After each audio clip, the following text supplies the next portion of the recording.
Welcome back to another live and amplified indie fusion podcast. I'm your host, Tom Quiet, and we are back at it again with another amazing podcast. We are smack dab in the middle of our pancreatic cancer fundraiser, and we've got our next guest with us. We have PJ Bidwell. How's it going today, man? It's going great. How are you doing? I'm doing wonderful. Just like we were talking, prepared for that trip out to Tucson. So I'm hoping it stays warm. Like that's all I want. Like driving in the cold is not something I like to do. So, well, as of right now, I'm telling you the weather's perfect. So hopefully it stays that way. Nice. So are you born and raised in Tucson, or how long have you been in Tucson? So I've lived in Tucson for the last 12 years. Okay. But I have family roots going back 5 generations here in Tucson. I've spent the vast majority of my life all around Arizona. Went to high school in Yuma, Arizona, and been all around. But nice. Arizona's home. Nice. That's really cool. And how's the scene? It seems like the scene's been really well, especially like me working or us working on that project together, and you helping us get booked and whatnot. It seems like the scene's been really responsive. And how have you seen the scene grow over the last 12 years? Music scene, that is. Well, so I really just jumped into the local scene here about 4 or 5 years ago, and it was already very vibrant. And there's the cool thing about Tucson, even though it's a smaller city, it's flush with art and creative people, and so there's just tons of songwriters, a lot of great bands that aren't necessarily original, but they're cover bands, and there's a lot of top tier talent here and visual artists. I think Tucson, when you come, you should take a look for all the murals that are around. There's a lot of great murals just on buildings downtown and around the city. Oh yeah, for sure. The goal is to get there several hours before we need to go set up. So just to kind of, it's been, I think I was 4 the last time I was in Tucson. So I don't quite remember anything about it. So. And it's probably changed a little bit since then too. Oh yeah. But I started doing a songwriter show 3 years ago, and the response I got from people that I was just excited that they would say yes to me, and then it began growing. And there's a big scene of original music in Arizona, and specifically Tucson also. Just a lot of great songwriters around, and so we just finished our 50th show yesterday, and I hadn't been running the numbers, just kind of got stuck with my nose to the grindstone, playing shows and booking shows and working. And I sat down and finally looked back for the last 3 years, and I did the math. It was 65 different songwriters because we had different repeats. And then we had, I did the math. If generally each songwriter per show does 8 songs, that's about 1,600 songs played.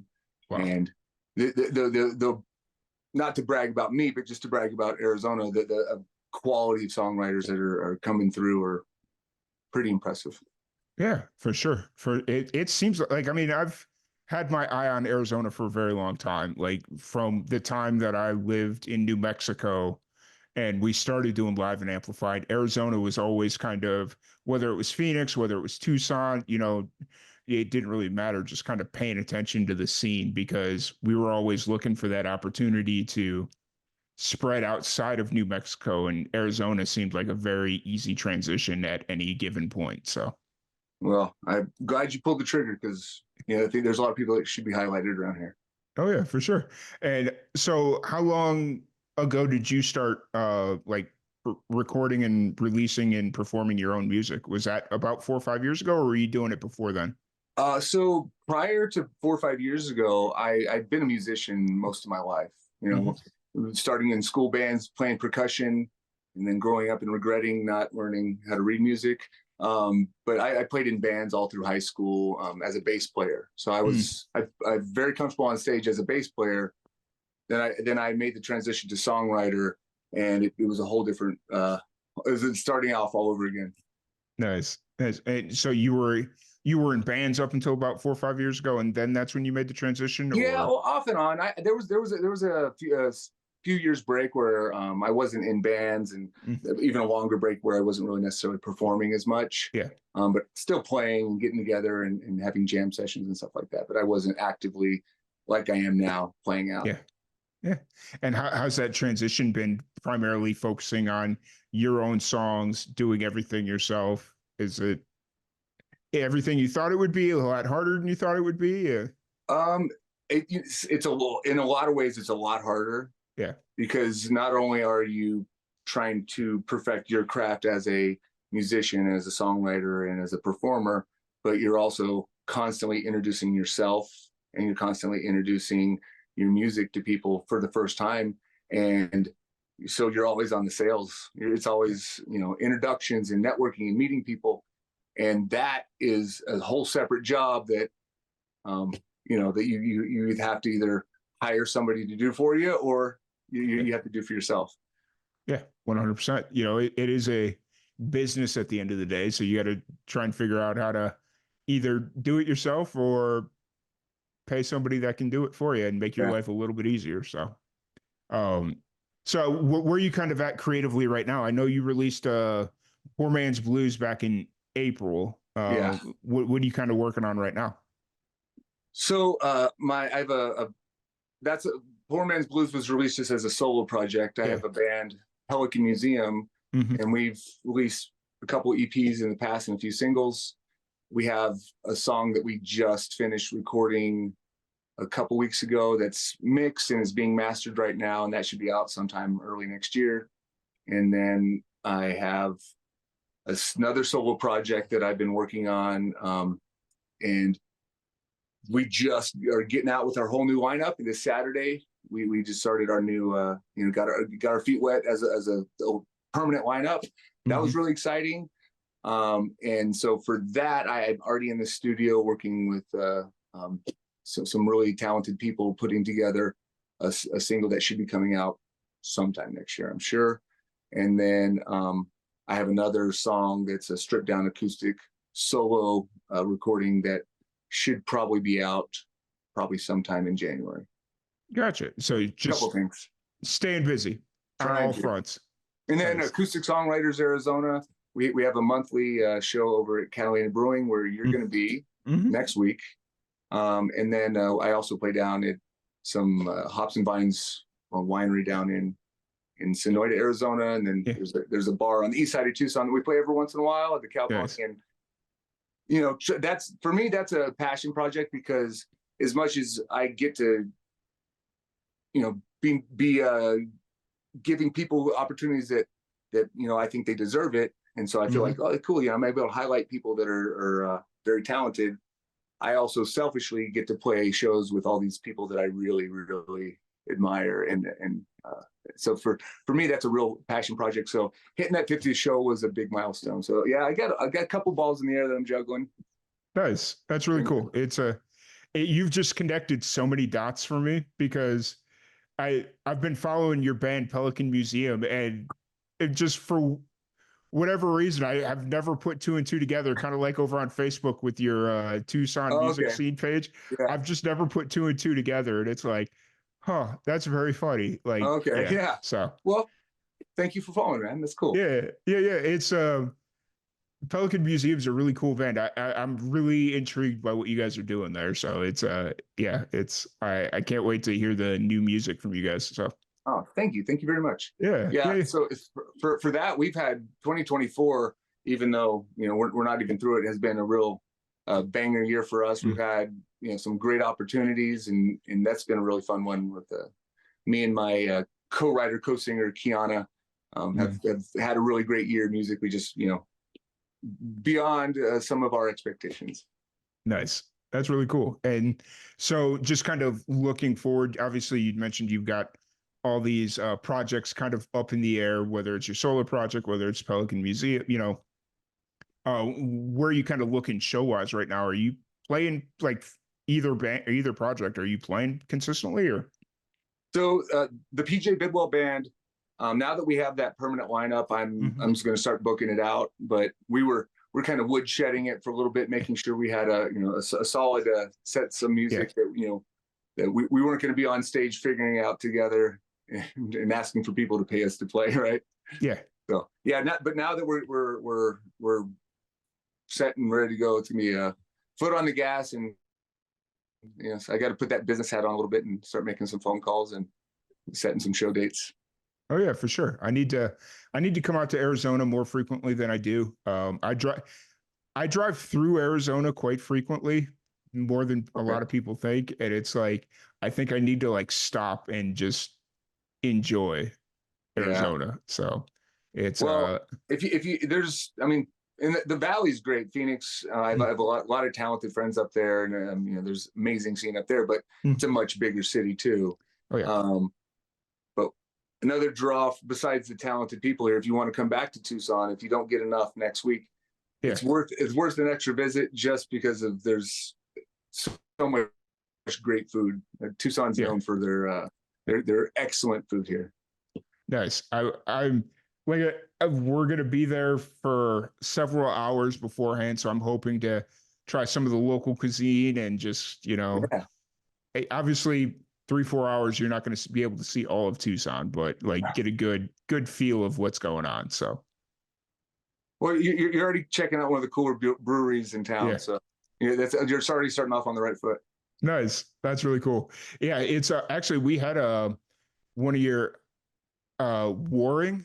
Do you Oh yeah, from yeah, yeah. we had him on yesterday, and so Oh, that's so cool. yeah, I was talking to him offline about going to Tucson. And he's like, "Oh, were you working with PJ?" And I'm like, "Yes, I was. Of course, I was." So Yeah, it, we played a festival up in Flagstaff together. nice. He's a very talented guy. It's a Yeah. good catch.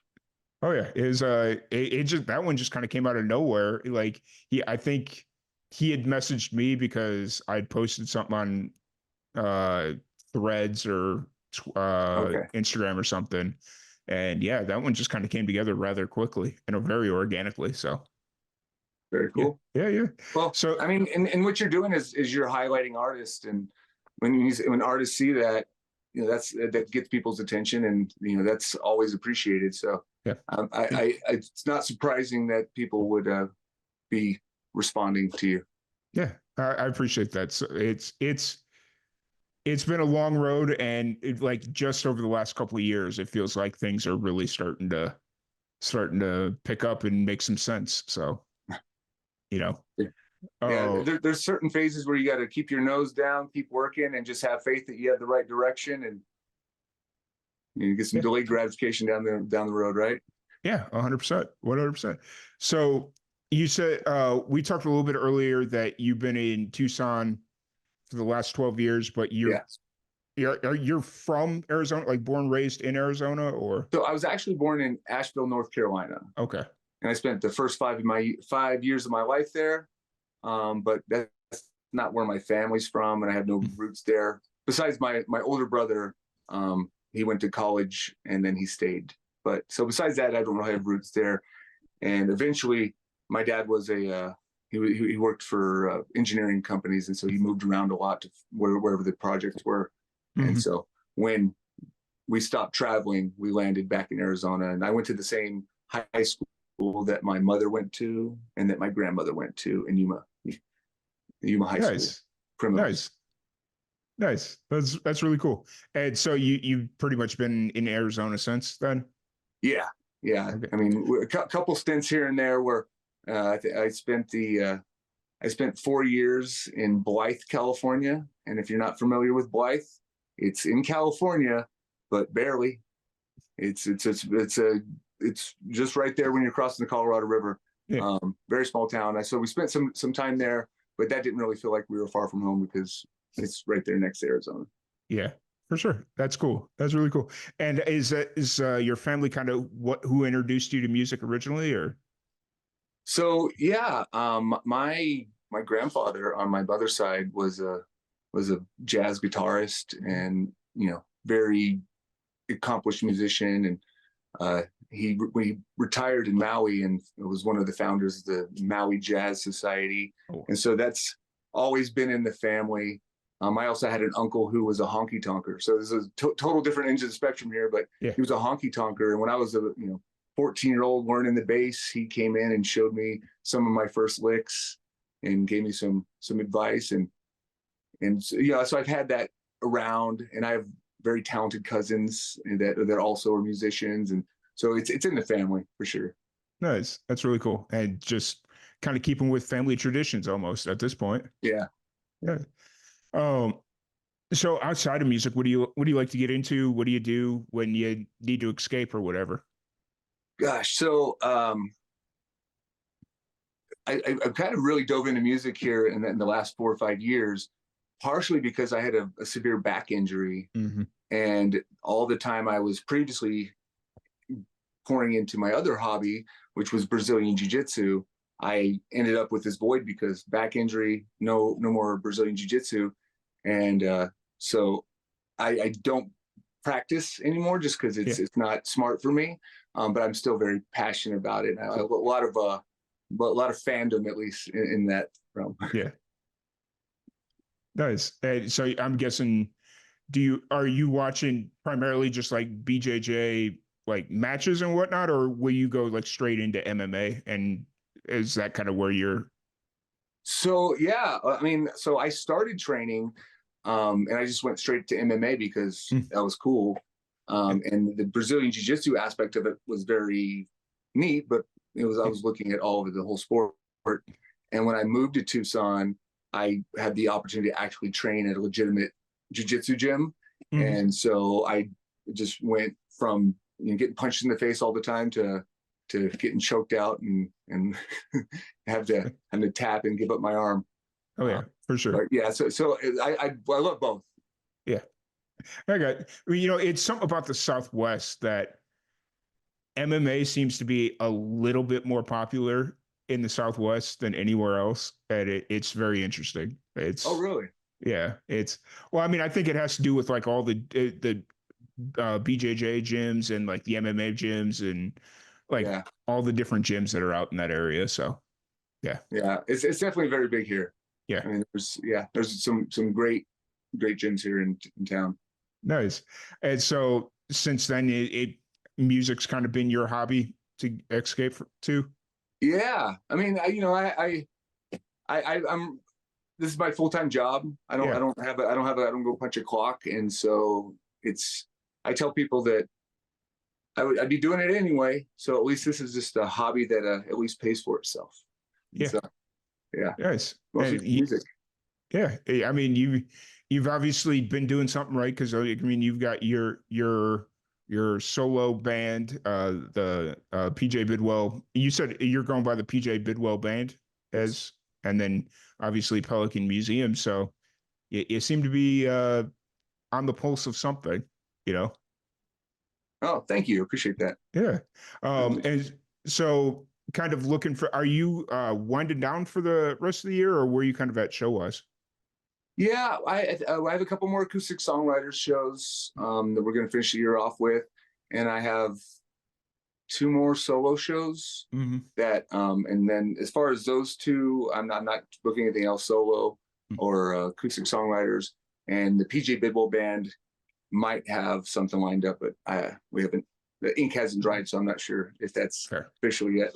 And I always say I'm not booking. That's of course in case any other amazing opportunities want to present themselves. Of course, I'm Yeah. not going to turn those down. Like if Red Rocks comes to knock and say, "Hey, we need an opener," Now it's December. I already said I wasn't booking anything. that would actually be very funny, and I'd love to see how Red Rocks would handle that one. It's like somebody said no to us. What? Oh, I'm sure they'd be like next. Right, right. Oh man, that's so funny. Um, yeah. So no, I'm really looking forward to the trip to Tucson next week, and it's hard to believe that that's next week already. So Yeah, I mean that snuck up just like it's like we're at the end of the year already. yeah. That snuck up on us too. Oh yeah. It's That's gonna be a good one. I just played a show with Sean, who I think you're Mhm. gonna have on. I Yeah. just played a show with him yesterday.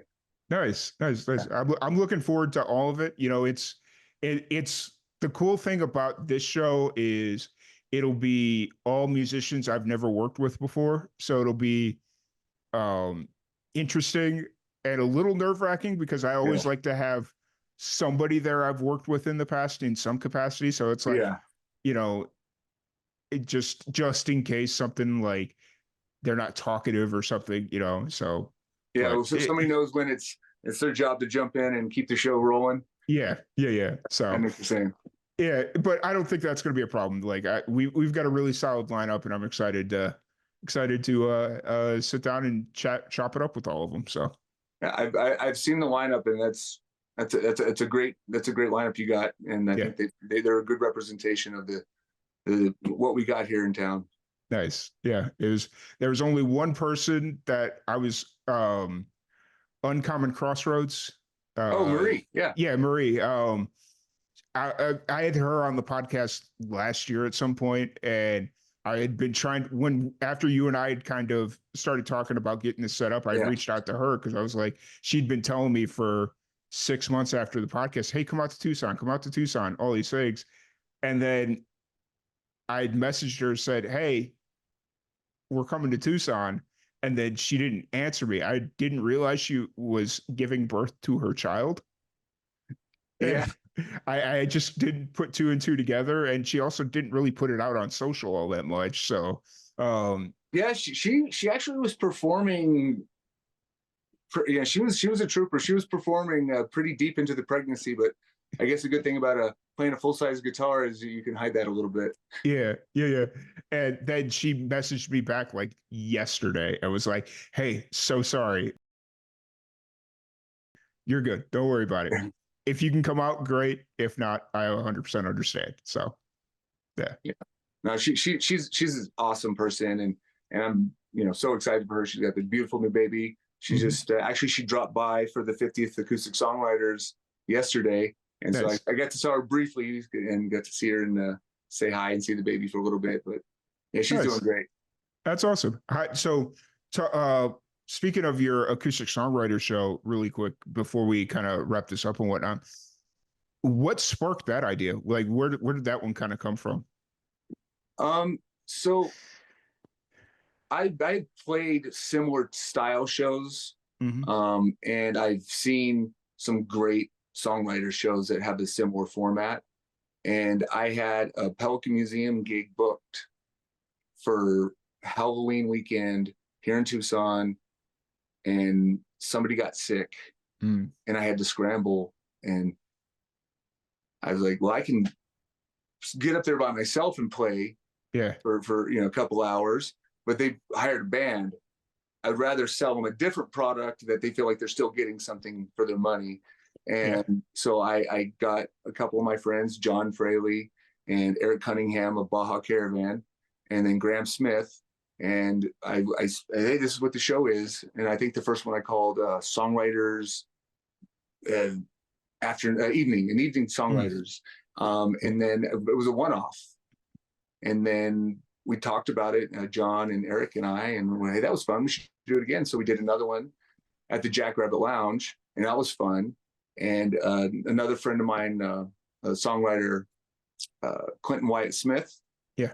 He does some interviews sometimes for his Facebook page, and Mm. during that interview, he's like, "So what's the link to your the acoustic show you do?" I was like, "Oh, there's no page." He's like, "Don't you think there should be?" And then the light bulb went off. I'm like, "Oh wow, yeah." And This so is yeah, so it was very organic. It was I didn't set off to start a show, but when he said that, I was like, "That's a really great idea."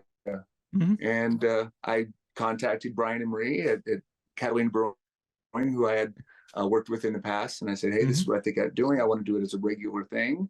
Yeah. And sight unseen, they had a little faith in me, and they said, "Let's do it." And here we are, 3 years later. Oh yeah, that's really cool. I love it. It's it really speaks to the scene that they're willing, like that you have venues that are willing to just kind of give you a chance if you sound competent enough to, Yeah. like, I mean, I'm assuming they're not going to give just anybody a chance, but like if you sound Well, competent, I played there as Pelican yeah, Museum, and Catalina Brewing was one of the first places when I was trying to sit in on every open mic I could that yeah, that they opened their stage to me, and then eventually when Pelican Museum started getting together, that was one of the first places we were given some stage time to nice. hone our chops. And Yeah, so yes, but it wasn't. they knew me. They just didn't know what I was trying to sell them, I guess. Yeah, yeah, for sure. It's going to be really exciting. I'm looking forward to the trip, and just kind of we've done this a couple of times before, but never it never materialized into what I really see this thing being. And Mm-hmm. it's part of it's my bad, because we were going to venues sight unseen and just kind of, like we had a friend that was like, "Oh, my buddy owns a bar or whatever." Yeah. And we were going to the venue sight unseen, and the venue was like really small and cramped, and it wasn't good for indoor performances and all that stuff. And Yeah. I think this is going to be the first time where we're really seeing the full extent of what this is going to be. So, Well, I'm excited for you guys. I'm excited for the scene to get some recognition, yeah, and some very talented songwriters that you're having. And I'm bummed I can't make it. And yeah, but yeah. family. Yeah, I feel that. We'll get you in. We're gonna use this one as kind of the jumping off point, and then hopefully try and come back out next year sometime, and Cool. so Awesome. build some goodwill out in Arizona. Exactly. So awesome. But I don't want to keep you here too much longer. If anybody wants to check out your music, all that fun stuff, where's the best place to find you? So I'm on most of your social media as PJ Bidwell. Um, you can just add me as your friend. I'll be your buddy. But I also have my band page, Pelican Museum, and that's on Instagram and Facebook. And then the PJ Bidwell Band. Nice. That's on both. Awesome. Awesome. Well, once again, I really appreciate you taking the time to join us on our pancreatic cancer fundraiser. This is a mission near and dear to my heart. So it's something that we're going to keep doing until I cannot physically do it anymore. So, well, as somebody who is personally touched by people that have had cancer, struggled, and I really appreciate what you're doing, and I think that's awesome. So thank you. Thanks for having me. I appreciate you inviting me on, and it's good talking to you. Yeah, absolutely. And I'm sure we'll talk more in the future as life continues and the the relationships in Tucson continue to grow. So awesome. Well, once again, thank you so much, and we will catch y'all later.